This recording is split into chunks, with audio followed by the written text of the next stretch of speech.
हाय, good morning, सत श्री अकाल, आदाब, नमस्कार, वनकम। टॉपिक बहुत इंपॉर्टेंट है कि क्या आपका दूध, जो आप दूध पी रहे हैं, आपकी जान भी ले सकता है क्या? ऐसा कौन सा दूध है जो आपकी जान भी ले सकता है? दूध तो कहते हैं यार पीना चाहिए। बहुत सारे लोग इस बात पे भी बहस करते हैं कि दूध तो जानवरों से आता है, तो क्यों पीते हो? जब जानवर दूध नहीं पीते तो आप क्यों पीते हो? चलिए, ये तो अलग बहस का मुद्दा हो गया। लेकिन आज मैं जो बताने जा रहा हूं, सुन के आप भी हैरान हो जाएंगे कि आपका पीने वाला दूध आपकी जान भी ले सकता है। लेकिन वो कौन सा दूध है, किस टाइप का दूध है, और जिसको कुछ लोग पीते भी हैं। हालांकि उसके फायदे भी गिनवाए गए हैं बहुत सारे, लेकिन आज साइंस के थ्रू मैं ये बात बताऊंगा कि फायदे ज्यादा हैं या नुकसान ज्यादा है, और कैसे वो आपकी जान भी ले सकता है। बने रहिए मेरे साथ, कहीं मत जाइएगा। मैं यूं गया, दूध लेने जा रहा हूं यार अभी। भैंस इंतजार कर रही है मेरा। वाओ, नोटंकी बाय डॉक्टर काला। लेकिन मुझे पहले फॉलो कर दीजिएगा, सब्सक्राइब कर दीजिएगा, जिसकी मुझे बहुत जरूरत है। आप लोग करते नहीं है। थैंक यू, शुक्रिया, बाय।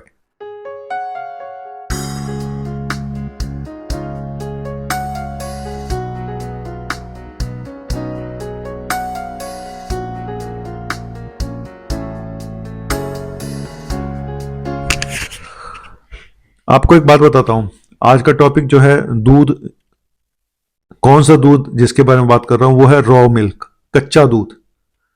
गाय से निकला हुआ फ्रेश कच्चा दूध लोग पी जाते हैं, उठा के बाल्टी में से गिलास डाला और पी लिया। कितना सही है, कितना गलत है, आपको बताऊं। एक होता है रॉ मिल्क, जिसको बोलते हैं कच्चा दूध, और एक होता है पॉस्चराइज मिल्क। मतलब दूध को अगर गर्म कर दें हाई डिग्री पे, और तो उसको बोलते हैं पॉस्चराइज करना, जिससे कि उसके अंदर जितने भी बैक्टीरिया होते हैं या इस तरह की चीजें हैं तो वो किल हो जाए, है ना, सेफ रहे दूध आपके लिए। इसीलिए उसको गर्म कर दिया जाता है। 1900 अर्ली 1900 में एक बीमारी हुई थी, बोवाइन ट्यूबरकुलोसिस। तब तक कच्चा दूध ही पिया जाता था। बोवाइन ट्यूबरकुलोसिस कच्चे दूध से हुई थी और काफी लोग मारे गए थे।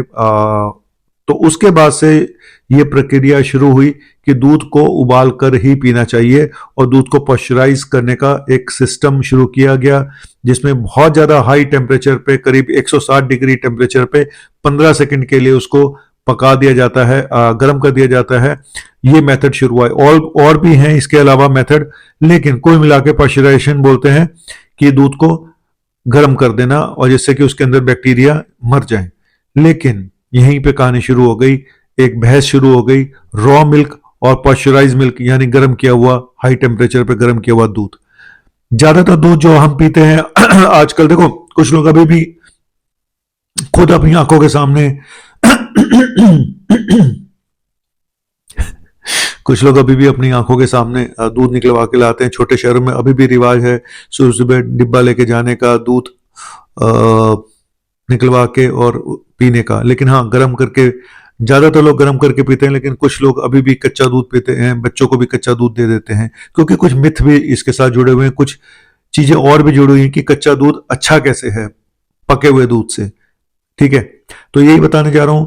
कहा जाता है कि कच्चे दूध में प्रोटीन ज्यादा होती है, विटामिन ज्यादा होते हैं, मिनरल्स ज्यादा होते हैं, फैटी एसिड ज्यादा होते हैं, और लैक्टोज इंटॉलरेंस, मतलब इससे ये हजम जल्दी हो जाता है, डाइजेस्ट हो जाता है। जिन लोगों को दूध से प्रॉब्लम है, लैक्टोज इंटॉलरेंस है, एक लैक्टोज प्रोटीन होती है दूध में, और उसके लिए एक एंजाइम की जरूरत पड़ती है, लैक्टेज की। कहा जाता है जब दूध को गर्म कर दिया जाता है तो ये एंजाइम डिस्ट्रॉय हो जाता है, इसीलिए लोग डाइजेस्ट नहीं कर पाते। कच्चे दूध में लैक्टोबैसिलस होता है, जो कि लैक्टोज को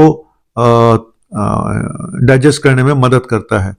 तो ये एक थ्योरी दी गई कि लैक्टोज इंटॉलरेंस कम होता है कच्चे दूध से।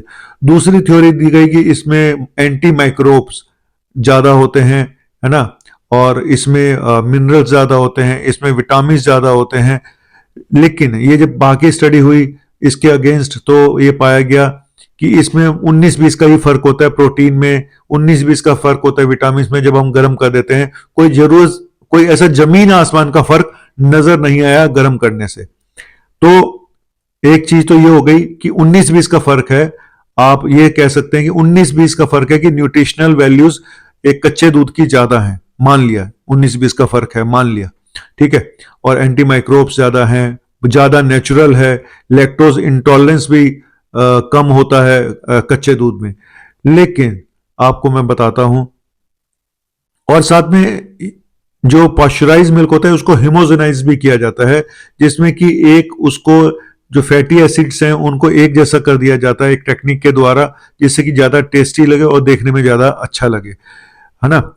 अब असली बात पे आते हैं कि रॉ मिल्क के साथ प्रॉब्लम्स क्या हैं। प्रॉब्लम्स बहुत बड़ी बड़ी हैं। हालांकि ये भी बताया गया कि जिन लोगों को एलर्जी होती है, जिन लोगों को अस्थमा है, जिन लोगों को इम्यून रिलेटेड डिसऑर्डर है, वहां पे कच्चा दूध फायदेमंद है, ये भी बताया गया। और इनमें ये कमियां नहीं होती हैं, ये भी बताया गया। इस पर अभी स्टडी चल रही है, अभी तक कोई प्रूफ मिले नहीं है, स्टडी चल रही है कि कच्चा दूध क्या फायदा करता है एलर्जी में, क्या अस्थमा में कच्चा दूध फायदा करता है। तो ये अभी स्टडी चल रही है और अब जब आएंगे रिजल्ट तो मैं आपको बताऊंगा। लेकिन प्रॉब्लम क्या है, एक तो जो ये बोलते हैं कि कच्चा दूध को आप गर्म करोगे तो उसकी प्रोटीन खत्म हो जाती है, ऐसा भी नहीं है। 19-20 का फर्क इसलिए कह रहा हूं कि 80% प्रोटीन केजिन नाम की एक प्रोटीन होती है जो हीट स्टेबल होती है। 80% प्रोटीन केजिन होती है, 20% वे प्रोटीन होती है। तो वे प्रोटीन पे 19-20 का असर आ सकता है। तो मैंने वही बताया, जो फायदे हैं कच्चे दूध के और जो उसको गर्म करने में, सिर्फ 19-20 की न्यूट्रिशनल वैल्यूज में फर्क आता है, जो से ज्यादा फर्क नहीं है। लेकिन अब मैं काम की बात पे आता हूं कि आखिर कच्चे दूध के साथ खतरा क्या है, कैसे ये मौत भी कर सकता है, इंसान की जिंदगी भी ले सकता है। कच्चे दूध में कुछ ऐसे बैक्टीरिया होते हैं, जैसे वो खतरनाक बैक्टीरिया होते हैं, कंपाइलो कच्चे बैक्टीरिया। अच्छा चलिए, ये तो बाद में बताऊंगा कौन से बैक्टीरिया होते हैं। आखिर ये कच्चा दूध खतरनाक क्यों है? क्योंकि कंटामिनेटेड होता है, गंदगी साथ में मिल सकती है जब वो दूध निकाल रहा है बंदा, स्पेशली हमारे हिंदुस्तान जैसे इलाकों में, जहां गोबर भी बगल में गिरा पड़ा है, उसकी पूंछ भी कई बार भैंस मार जाती है डब्बे के साथ गिरते पड़ते हुए, और उधर से बरसात हो रही है, दूध भी आ रहा है, पसीना भी टपक रहा है ना, और स्किन से भी टच हो रहा है। मतलब सफाई कई बारी नहीं उतनी रहती दूध निकालते वक्त, है ना। तो उसमें क्या क्या मिल जाता है वो पता नहीं होता, और वही आगे चल के क्लेश करता है, क्योंकि उसमें बैक्टीरिया मिल जाते हैं, जैसे कंपाइलोबैक्टर बैक्टीरिया, जैसे कि साल्मोनेला जो टाइफाइड करता है, जैसे कि ई कोलाई, जैसे कि लिस्टीरिया, और बोवाइन ट्यूबरक्लोसिस भी दूध से हुई थी। ठीक है, तो बड़े खतरनाक बैक्टीरिया हैं, और कौन कौन सी बीमारियां ये कर सकते हैं ये मैं आपको बताना चाहता हूं।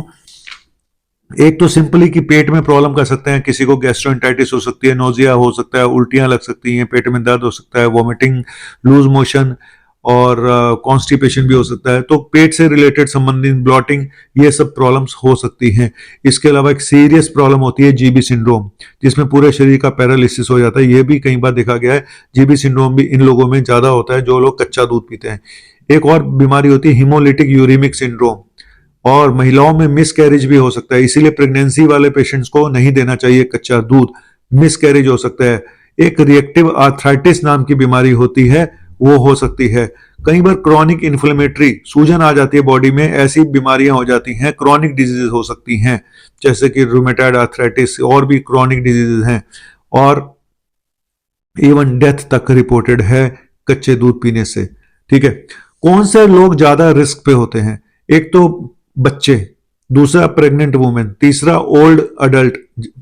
ओल्ड अडल्ट कौन होंगे? मेरी उम्र के ही होंगे, 50 साल से ऊपर के, 60 साल से ऊपर के तो सीनियर सिटीजन ही होंगे, या फिर जिनको ऑलरेडी बीमारियां हैं, जिनको डायबिटीज है, जिनको किडनी की प्रॉब्लम है, लीवर की प्रॉब्लम है, तो ये लोग ज्यादा रिस्क पे हैं। इनको कोशिश करें कच्चे दूध से दूर रखें, रॉ मिल्क से दूर रखें। 1993 से लेकर 2006 के बीच में एक स्टडी हुई, जहां पे 4413 लोगों जो बीमार हुए, उसमें पाया गया कि 82% जो दूध से रिलेटेड बीमारियां हुई, 4413, उसमें 80% लोग वो थे जिनको कच्चे दूध पिया, 20 लोग परसेंट वो थे जिन्होंने पॉस्चराइज मिल्क लिया। तो नो डाउट 82% काफी बड़ा नंबर है कि दूध से हुई बीमारियों में कच्चे दूध पीने वालों को ज्यादा बीमारियां हुई। ठीक है, और कुछ देशों में तो कच्चा दूध बिल्कुल बैन है, जैसे कि ऑस्ट्रेलिया में, जैसे कि कनाडा में, जैसे कि स्कॉटलैंड में। और तो मैं अब क्या बताऊं, मेरा कहने का टू द पॉइंट, अगर मैं लास्ट में आके ये बताऊं कि कच्चे दूध में हो सकता है कुछ फायदे हों, लेकिन जब नुकसान होंगे तो वो इतने बड़े बड़े नुकसान होंगे कि आप जो छोटे मोटे फायदे के लिए कच्चा दूध पी रहे हो वो लेने के देने पड़ सकते हैं। तो क्या आप छोटे मोटे फायदे की बात सोचोगे या बड़े नुकसान की, जो कभी भी हो सकता है? ये आपकी किस्मत है ना। तो मेरे हिसाब से मैंने तो कभी कच्चा दूध पिया नहीं। हाँ, जिंदगी में मुझे आज याद है, आज आपको एक दिल की बात बताना चाहता हूँ कि बचपन में जब मैं बहुत छोटा था, एक पुराना घर जो हमारा होता था, जब दादाजी जिंदा थे, तो एक भैंस पाली हुई थी मेरे दादाजी ने। और वो भैंस जो थी, वो उसके थन को ऐसे पकड़ते थे और दूध जो आता था उसको बुलाते थे हम लोगों को, बच्चों को, कि मुंह खोलो, आपके धार सीधा मुंह में जाएगी। तो ऐसा मैंने तो वो टेस्ट किया हुआ है, मुझे आज भी याद है कि वो धार सीधा दूध की मुंह के अंदर आती, कई बार मुंह पे भी आ जाती थी, आंखों में भी चली जाती थी।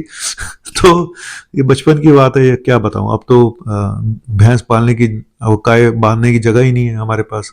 हम खुद रह लें वही बहुत बड़ी बात है, गाय भैंस कहाँ पालें जिस सोसाइटी में हम लोग रहते हैं। तो ठीक है, वो बड़े लकी लोग हैं जिन्होंने पशु पाले हुए हैं, गायें पाली हुई हैं, है ना, बकरियां पाली हुई हैं। तो बड़े खुशकिस्मत है जो नेचुरल चीजें कर रहे हैं। लेकिन मैं फिर भी बोलूंगा, आप दूध को गर्म करके जरूर पिएं, कच्चा दूध ना पिएं, ठीक है। और बचपन का एक सीरियल भी याद आ गया, कच्ची धूप, जिसमें कि भाग्यश्री थी और उसका एक गाना था, कच्चा कच्ची धूप से, एक कच्चे दूध से कच्ची धूप का गाना याद आ गया। कच्ची धूप गुनगुनी धूप, अच्छी धूप गुनगुनी धूप, जिंदगी के आंचल में, उम्र की दहलीज पर आ खड़ी होती है, एक बार एक बार एक बार, कच्ची धूप गुनगुनी धूप, अच्छी धूप गुनगुनी धूप। जी हाँ, धूप गुनगुनी हो तो कोई फर्क नहीं पड़ता, दूध कच्चा हो तो फर्क पड़ सकता है जिंदगी में। और कच्ची धूप अब कहाँ रही, अब तो धूप भी पक्की हो चुकी है, रहने वाले भी पक्के हो चुके हैं। और बस चलिए, बचपन की बातें याद आ गई इस दूध से, कच्चे दूध से। लेकिन फिर बोलूंगा, दूध को पकाकर गर्म कर कर ही पिए, ठीक है। बस, थैंक यू, शुक्रिया।